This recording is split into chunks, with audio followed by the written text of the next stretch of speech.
ఈయన హౌసింగ్ శాఖ మంత్రి కూడా ఏం మాటలు చెప్పాడో హౌసింగ్ మంత్రిగా ఒకసారి వినండి.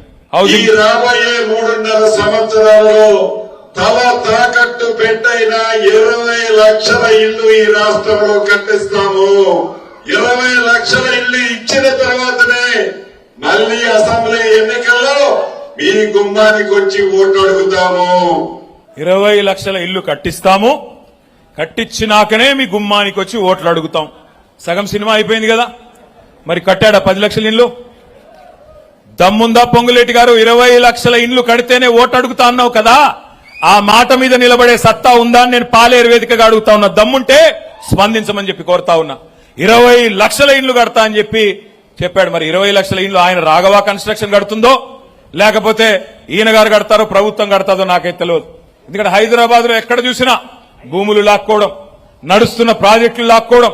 మరి ఆ 20 లక్షల ఇండ్లు ఏమన్నా సొంత ఆస్తులు అనుకుంటున్నాడా, సొంత కంపెనీతో కట్టిద్దాం అనుకుంటున్నాడా నాకైతే తెలియదు.